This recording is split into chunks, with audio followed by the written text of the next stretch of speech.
So, anyways, yeah, so we are going to be delving into all sorts of aspects of the show, from its creation to like everything that went into it. I just spoke with Coleman for about 5 minutes, and apparently a lot went into it. They had like an uphill battle trying to get this show on the air.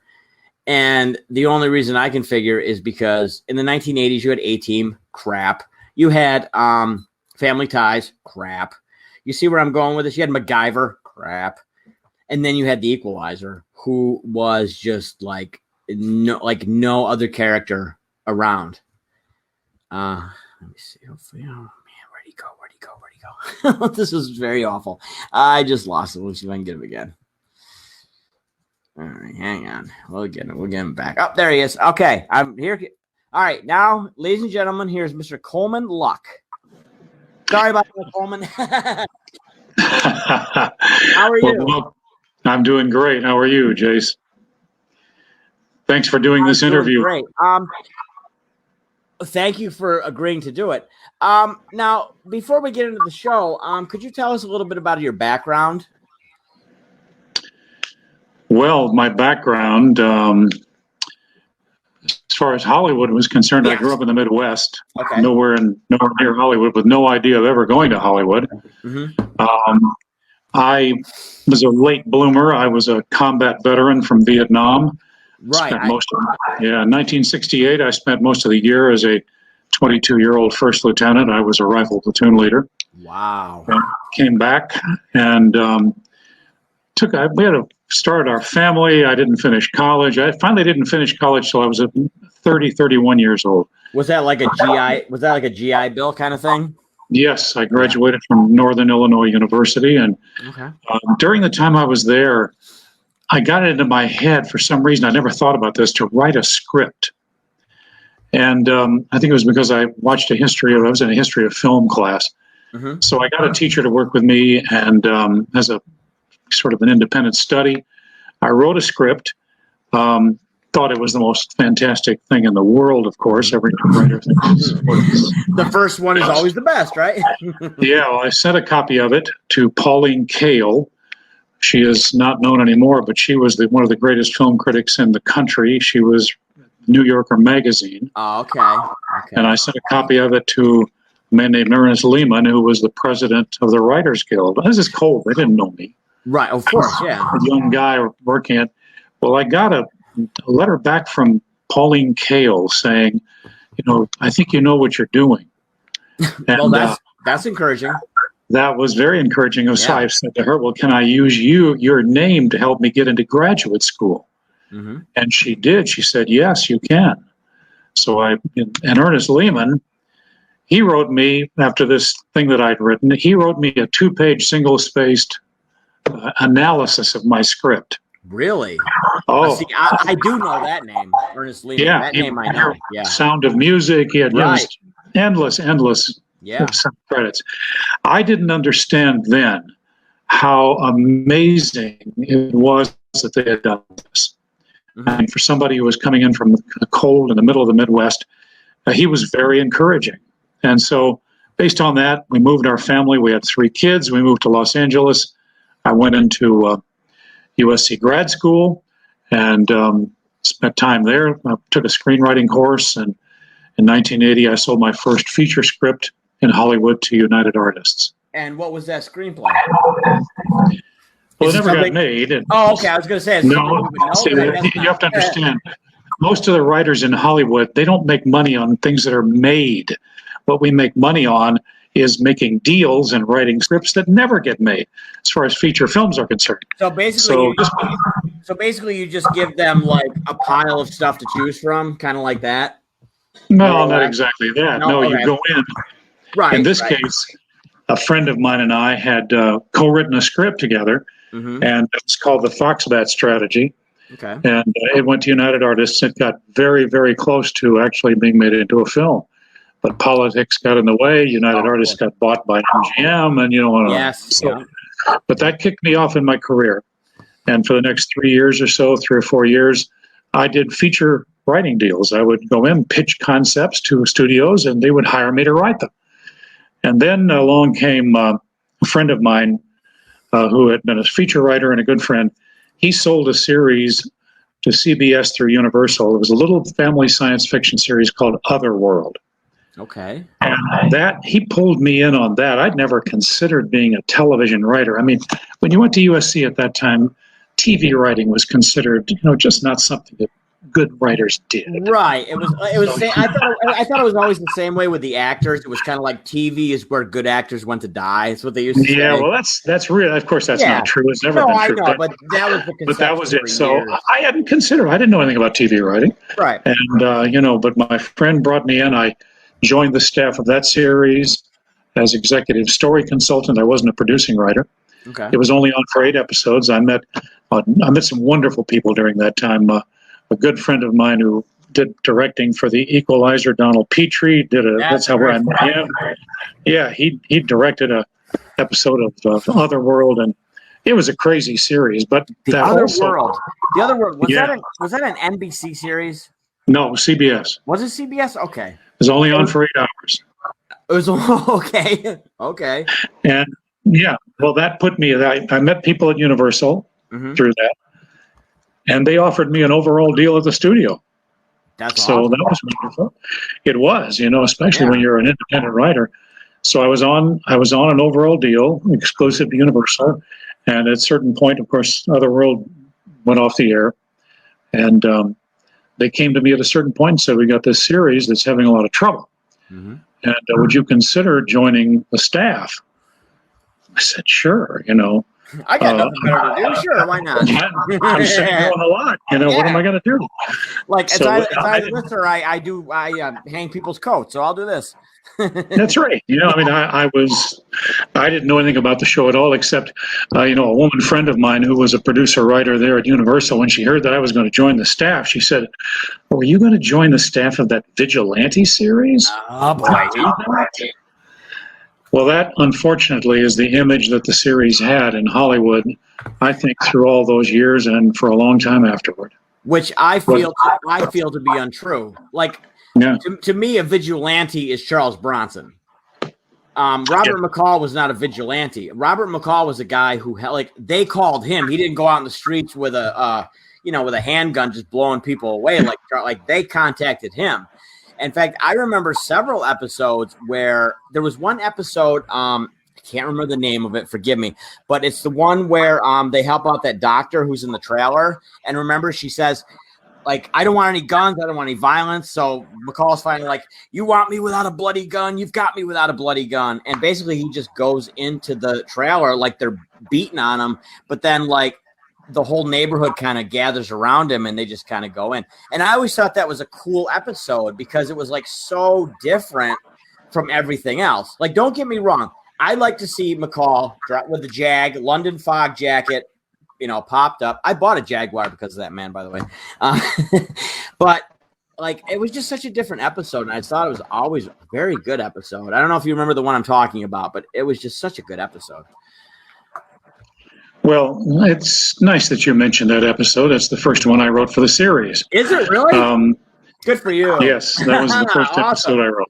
What points for me? And it was entitled Reign of Terror. Reign of Terror. I wish I had written a few things a little differently about it. I would have done a little differently later. But no, that was, for me, the real issue was, and I think this became the story for those of us who were on the series. I know I can speak for the writers. I certainly speak for Edward, though he's no longer with us. I know, it's such a shame he's not. It is. He was a great guy. When I heard he died, I was very sad. Great actor. Yeah, great Shakespearean. Great Shakespearean actor. Amazing. But he was, at that point in the series, this first year of most series are very, very hard. There's a lot of chaos, That's certainly was the case with Equalizer. Yeah, it was hard.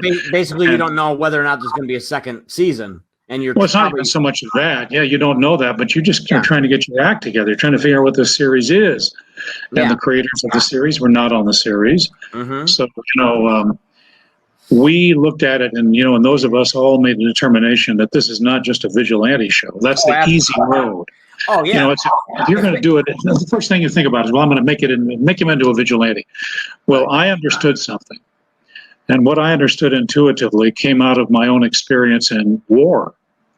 And I know that my experience in war prepared me in some unusual ways for doing the Equalizer. I've written in the past, I've said, that every combat soldier who's really been in combat comes home with a broken heart. Right. And I believe that very strongly. And I understood McCall from the moment I first began to understand his character as a man with a broken heart. And, that what he was doing was that he was trying to search for forgiveness, for transformation, to be a different man. And I know in that first episode I wrote about that.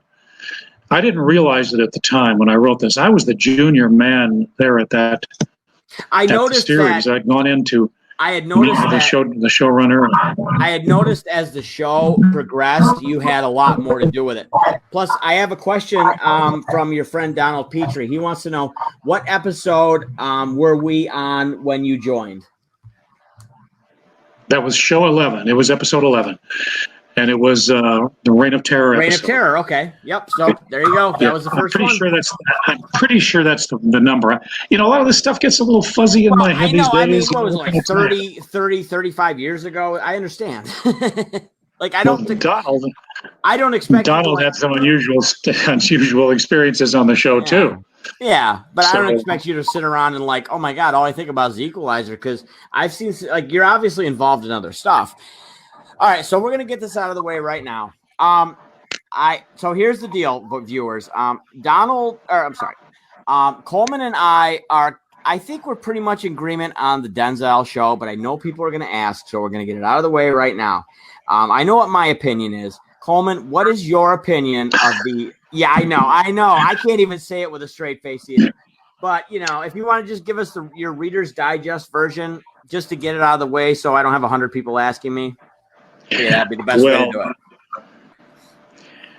Mr. Washington's a tremendously talented actor. Absolutely. He's someone who can certainly do any part he wanted to do. Yes. It was interesting when they began to work on that, and I didn't mention this before, but one of my top writers when I was running the Equalizer was a guy named Bob Isley. Okay. Bob's a terrific writer. And, back when they were beginning to plan for the Denzel Washington version of the Equalizer, he went to the producers of the film. And it happened that he had written a feature film that Denzel had just starred in a year or two before. So he went to them and said, look, I worked on the Equalizer. I was a supervising producer on it. I was a writer, wrote a lot of episodes. Also, I worked with Mr. Washington, in a previous situation, a previous feature film. They said to him, we don't want anything to do with the series. Yeah, that's obvious. That is absolutely obvious. Nothing to do with it. And they wanted nothing to do with him. So, my attitude about it is, well, everybody does what they're going to do. I was not a fan. I didn't see the films. I read a lot about them, and I heard from people about them. My own belief is, from what I know, that he did in a few hours of film what we took 4 years not to do, and that was they just turned him into a vigilante. Vigilante, absolutely. And that was what we tried so hard not to do. Anyway, that's enough for that. I mean, I'm not a fan, but I'm a fan of Denzel Washington. Right, I am too. I'm only going to pipe in my opinion. I think it was just so Universal could make a quick buck. That's my theory. Because which would they rather do? I'm not criticizing the movie audience as a whole, but there are some people who cannot sit through a movie for 2 hours that has a big elaborate story built around it. They just want to see some guy driving an Uber car. I think in the first movie he worked at Home Depot. In the second movie he drove Uber. But anyways, that's what they want to see. They just want to see him driving around in an Uber, and he picks up some guy who tries to kill him, and it's basically it's like a Jason Bourne movie. That's the best way I can describe it. See, I'll tell you one thing. I'll tell you one thing that's very important here. The one thing that's true about Hollywood is that almost no one who ever does any of these action films has ever actually killed anyone. I believe that. When you do that, when you have experienced that, that is something that is very deep and profound changes in you. Oh, yeah. Oh, and I understood this because of my own combat experience. Mm-hmm. You know, and when I went into it, I knew that, and I wrote this scene a number of times in the series. Somebody would come up to Robert McCall and say, you know, there's this horrible bad guy out there, this villain. You've got a gun. Why don't you just shoot him? I wrote the words a number of times. I said, McCall would say to them, you know, you don't understand. I remember the face of every person. Yes, I remember him saying that. Yes. And that to me is what set this apart, the whole series in a way, from other shows that would be, you know, very much along the line of let's just beat them up and kill them and shoot them and blast them, whatever. You know, I didn't want to do that. No, and my take on the show was the reason why he did that was because he did so many horrible things when he was with the agency that it was kind of like his redemption. Like I've killed all these people that I don't even know, and like I have nightmares about it and all that. So I'm gonna somehow he just walks away from the agency, which that part in the story itself is so cool. And I like his weird connection with Control. You know, like sometimes they're friends, and other times it's like, no, you can't use any of our people and all that. It's just like such a complicated relationship that they have. I don't know who's responsible for that, but my hat's off to them because I always thought that was one of the most interesting parts of the show. But basically how I took it was like, okay, you can walk away, but we may need you from time to time to do some shady stuff. I know in a couple episodes it was mentioned, or he would talk about just getting back from like Beirut or something. Like they would never actually show him on those missions. But overall, my take on the Equalizer was I think he was like a good guy in a very bad job. Like to sum it up, basically, you know, he was CIA, and he just like, okay, you have to blow this bridge, you have to kill you have to take these guards out, you know, whatever, and he would do it because he was following orders. And then he comes back to New York and he's like, enough, because I remember in the first episode he's holding the gun to that guy because he wanted to get that guy out alive. Remember, they're in the subway.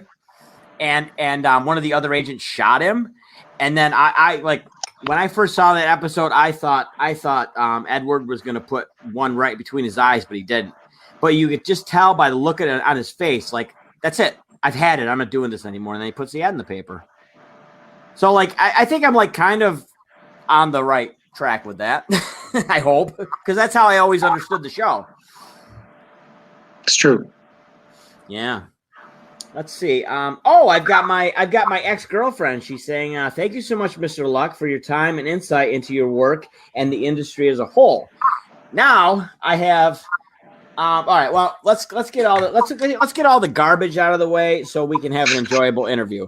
Now, as bad as Denzel Washington was to me, this Queen Latifah thing, I hope it doesn't last 8 episodes because I can already tell it's such a bit. Queen Latifah is a comedian. What the hell is she doing playing the Equalizer? And I know that like you can't answer that any more than I can.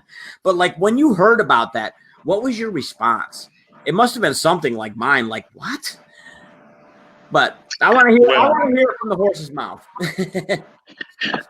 She's a very talented actress. Yeah, she is. Also a very beautiful one.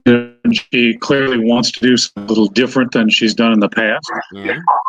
And yes, she certainly has a strong personality. Mm-hmm. I think it's not so much the issue of who is going to star in it as how the writing is done. That's a good point. I have no idea. That's a good point. So, you know, I mean, all I can say is I wish them the best. Yeah. There have been a few series that have sort of picked up on things we tried in the Equalizer, and, you know, I think we influenced them. The only one that I've seen in the past that I really enjoyed from beginning to end was Person of Interest. Oh yeah, I remember that. Oh yeah, that was very good. That was very well done, and I think we had an influence on it. I think that honestly you've had a lot more influence than you even realize.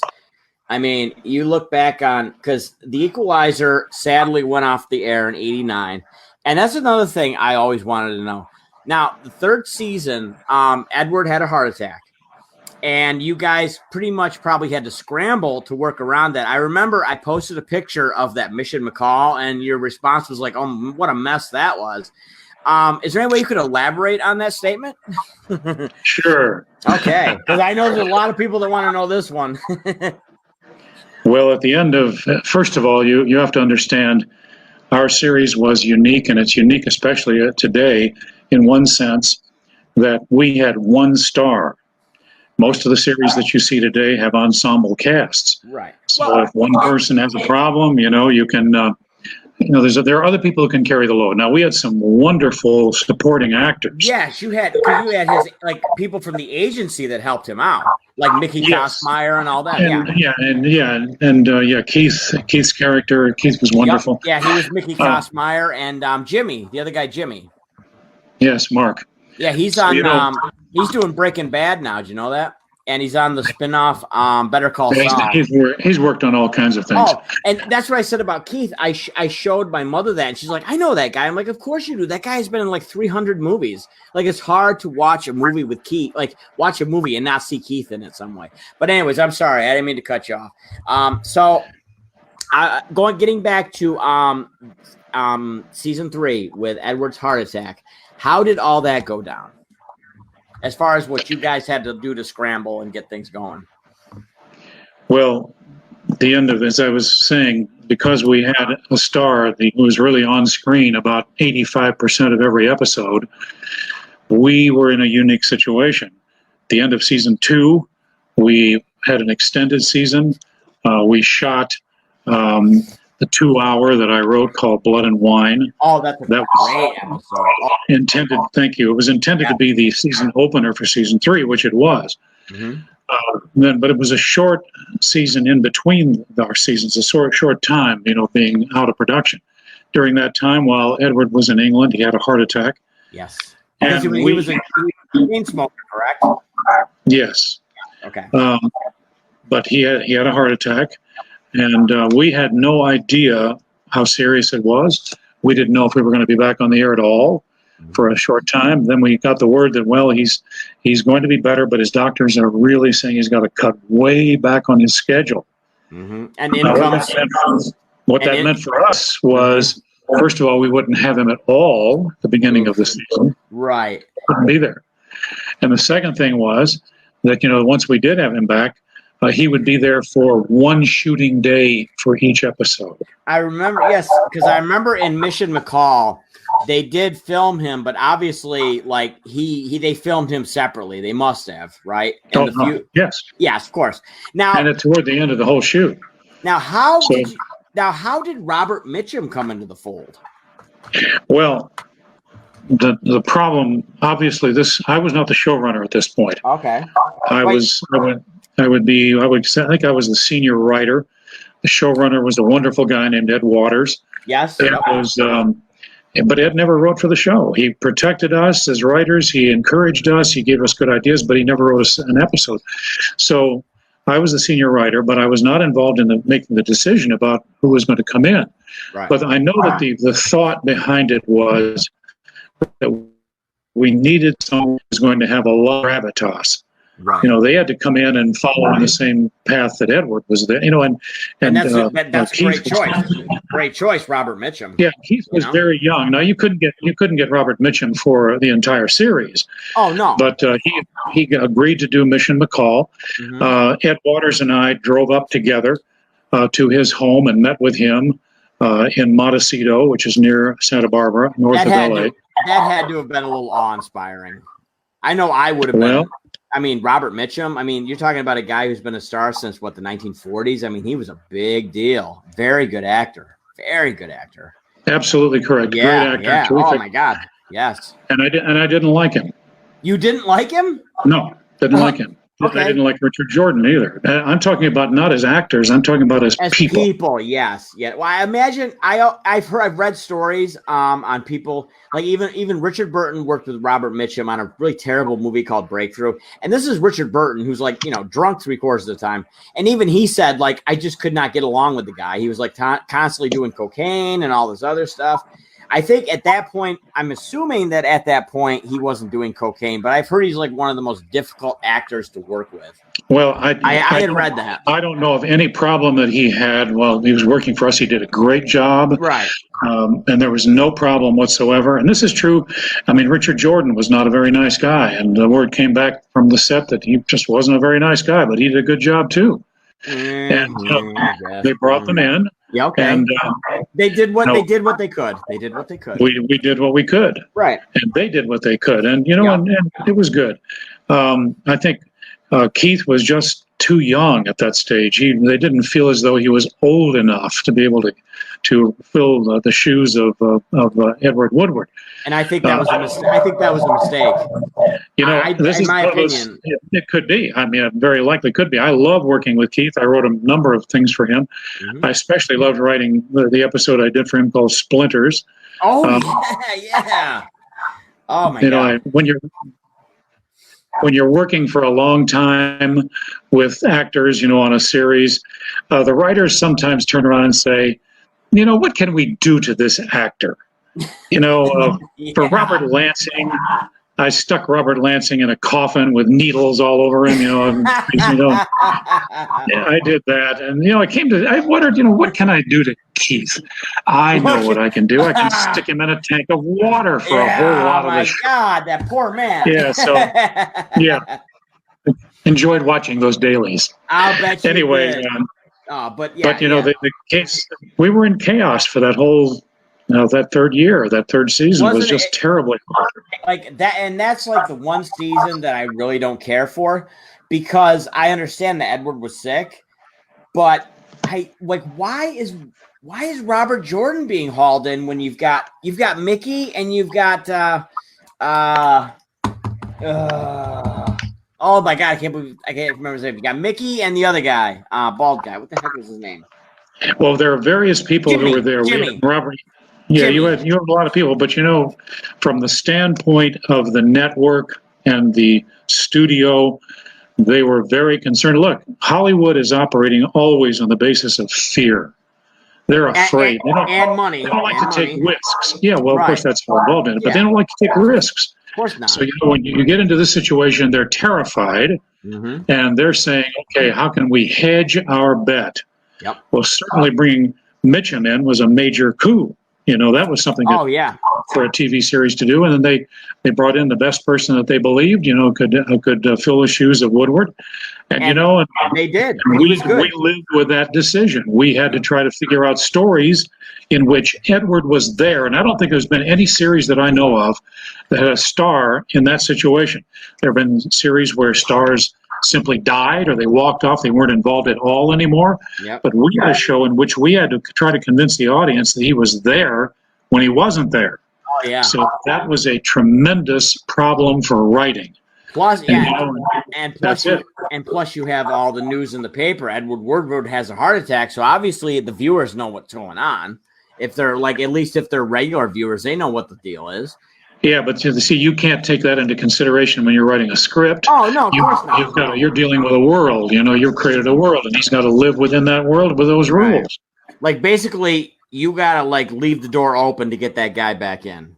Oh, sure, because we were in the process of slowly, after a certain point, we would move him back in slowly, not drop the whole thing on him at once. So, over a period of months, Richard Jordan kind of carried the load. Would you say that's accurate? Yes. Yeah. Okay. Yeah.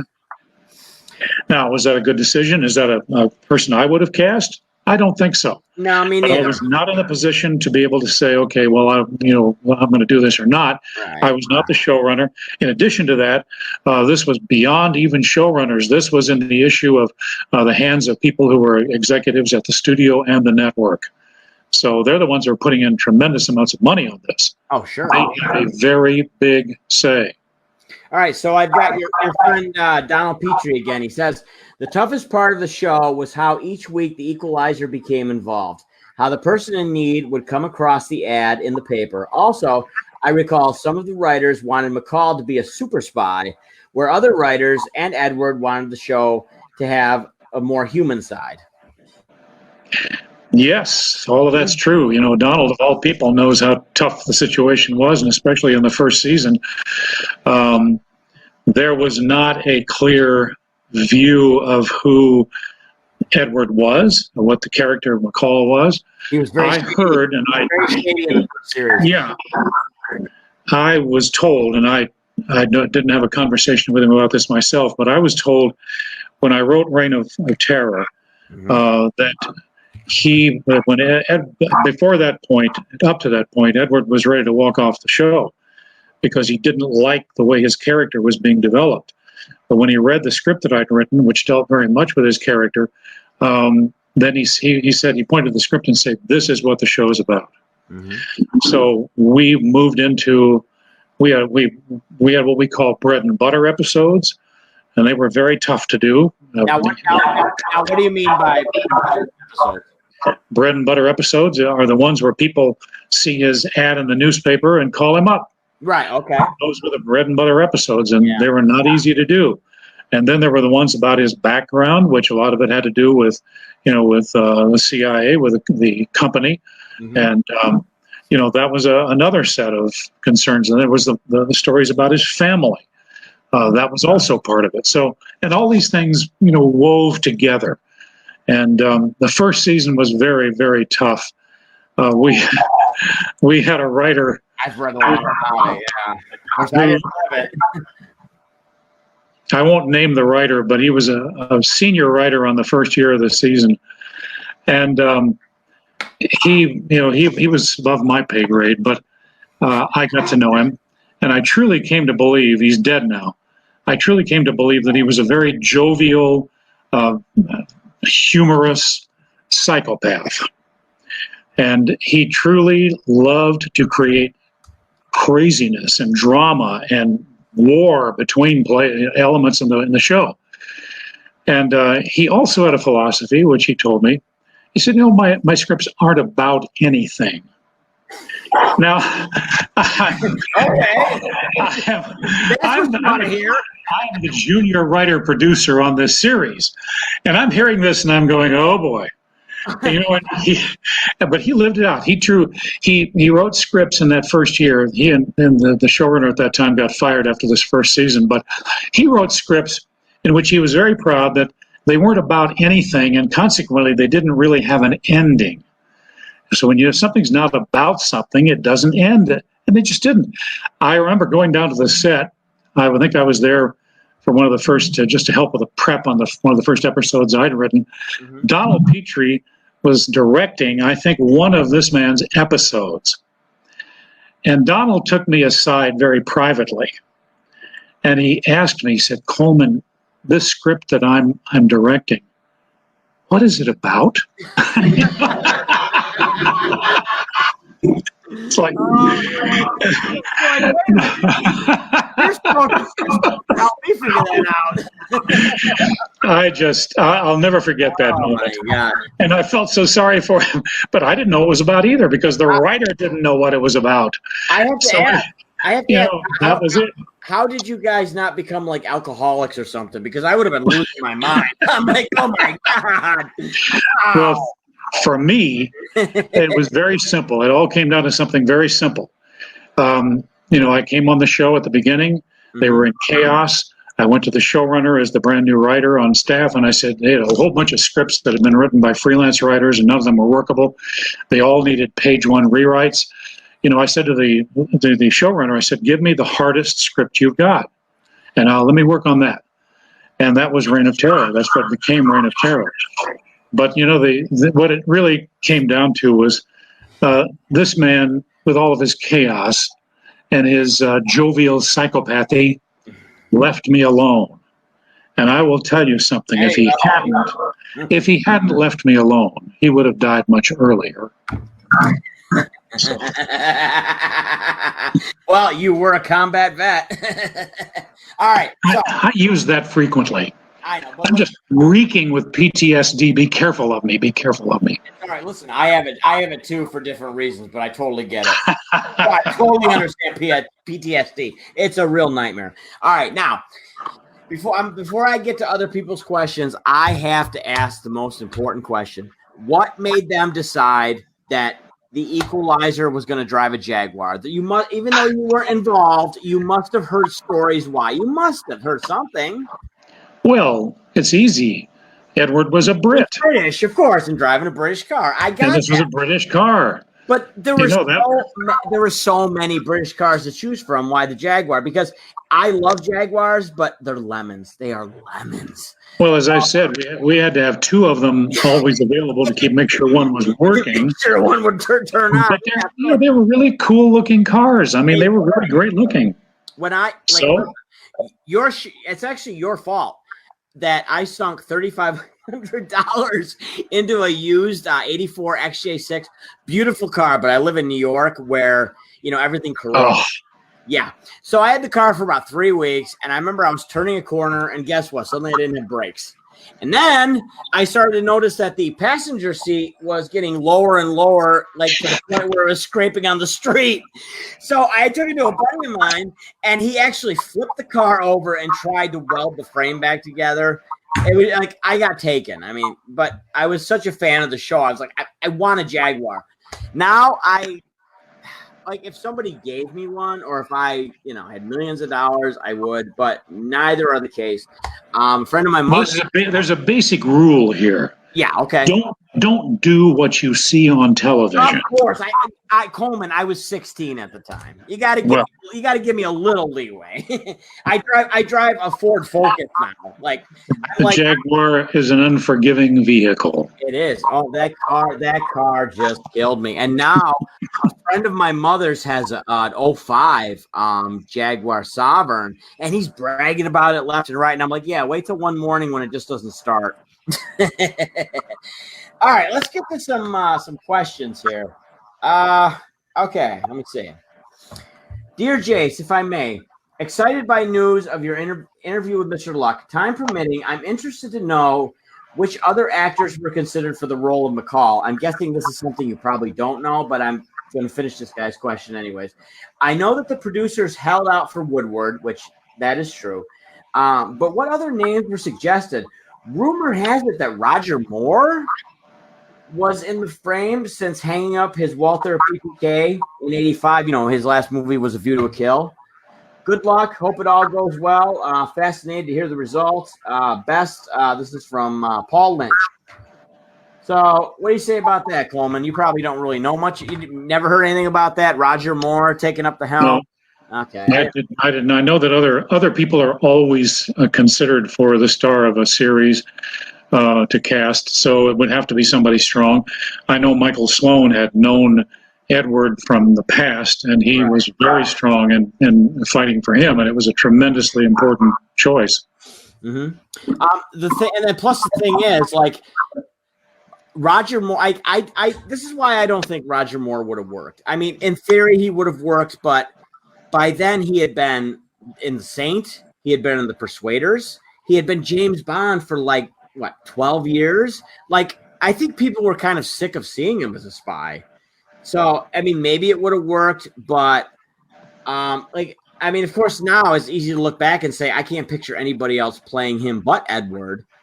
But like I was saying earlier with the movie, before they did the Denzel thing, there was talk. I don't know what came of it, but they were going to have Russell Crowe play him, and they were going to try to go back to the original formula. And Universal immediately dumped that idea because it was a good one, and, they just wanted to make money. They didn't want a story. I don't know if that's true or not. Those are just, things that I've read in the paper. I didn't know if maybe you had heard anything about that, or I don't think I can't remember who produced the Washington movies. I don't think it was Universal. Oh, what? I thought it was. It doesn't. Really matter, I think Russell Crowe would have been a very good choice. That's what I think too. I've heard, and I don't know that it's true. I didn't hear it from him. Obviously, I don't know him, but I've heard that he and his father watched the series. Yes, they were while it was on. Big fans. He wanted to do it. He understood on that level. The way that I've read it, and again, it's like the trade papers and all that, so you would know better than I do what's fact and what's fiction. But this was back in probably oh my God, maybe 2004. Because of that, I do remember he was a huge fan of the show and he wanted that role badly, and he had it. But then they wanted to go a different route, and we all know what happened there. Because there was no way, and I don't know, maybe that's the reason why Russell Crowe dumped out, because maybe they rewrote the script in the Denzel Washington fashion. He said, I'm not doing this. I don't really know. But if he was really a fan of the show, I would not be surprised. For him to read a script the way the Denzel Washington movie came out, being a fan of the show. I mean, I wouldn't if I was a big shot Hollywood actor, I wouldn't have taken it either. I really wouldn't, because they just took it in a totally different direction. Honestly, that doesn't make any sense to me. It never made any sense. Like, I actually get offended that they even call that the Equalizer. And you must too, to a point, because it's not the Equalizer, is it? Well, what I look at and I say, what we did exists on its own. Right. And whatever anybody else does will be what they do. We did what we did, and it's there. So I'm not going to argue with other people. Let them do what they're going to do. You know what, though? You don't even have to worry about it, because you would not, like, every time when the movies came out, even when the Queen Latifah thing came out, they always write articles about how they missed the mark. They missed the mark. They don't get it. Like how many, watch the show. Watch the show. I feel like, and I'm sure this isn't true, but what it feels like to me is they just there was this guy in the 80s named McCall, and he drove a cool car. All right, let's make a movie out of that. And they don't bother to, even maybe watch an episode. You know what I mean? That's what it feels like. It's crazy. All right, so you don't know who else was tapped to play McCall. Do you know where the story came from? The original story? Do you know where the writers got the idea from? No, I think from what I understand, the title, The Equalizer, was brought in by Dick Lindheim, who was an executive there. And I don't know where Michael Sloan came up with the original concept. So that's it. It was there when I walked in.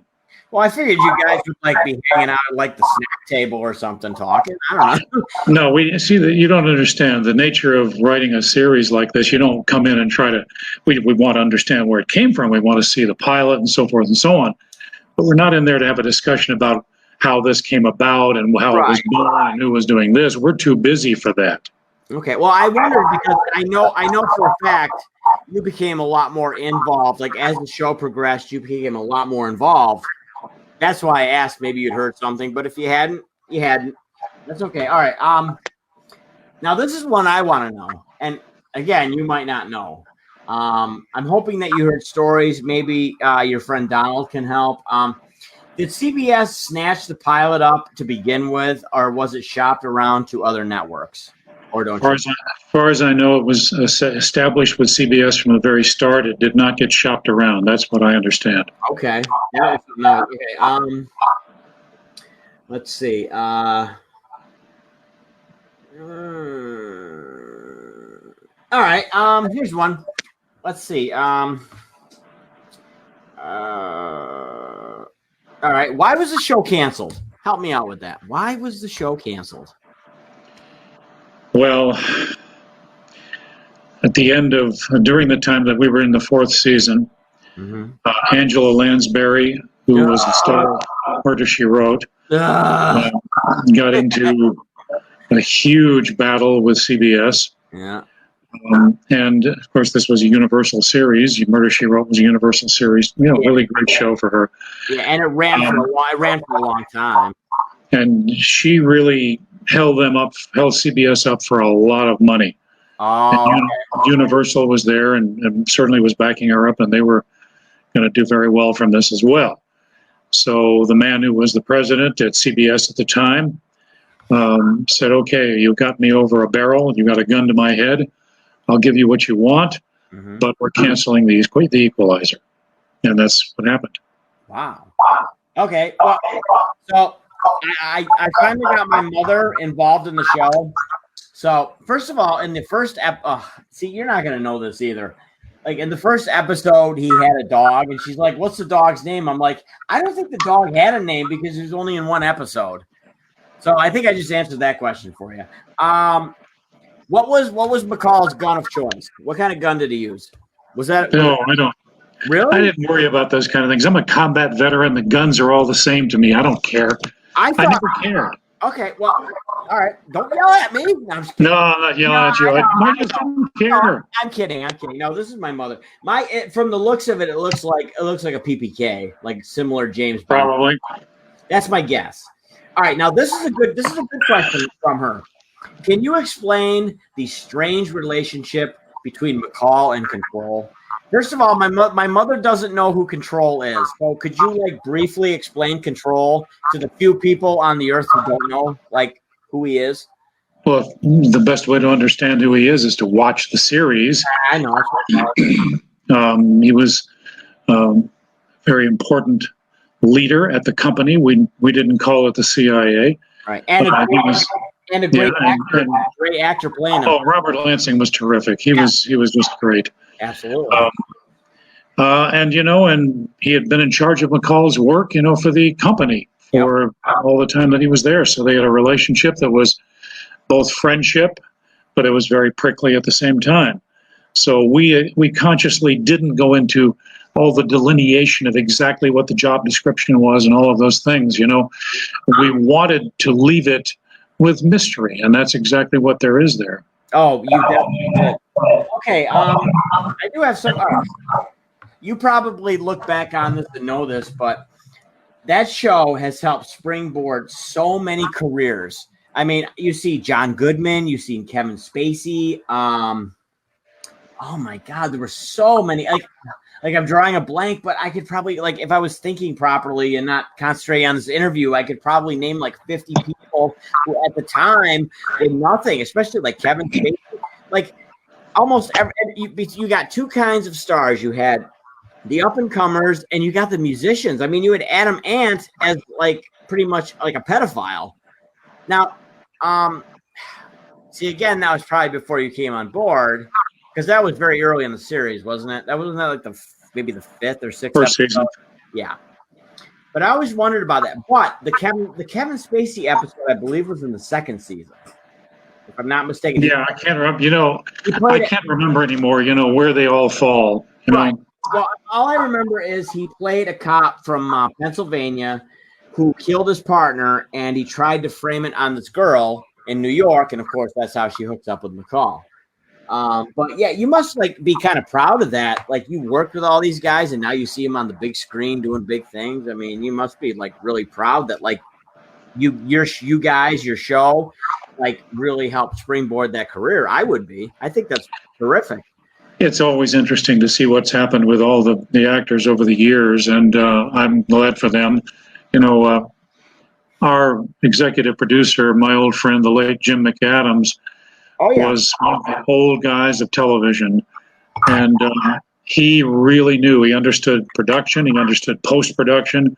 He understood casting. Yes. And we had a wonderful casting director named Lois Planko.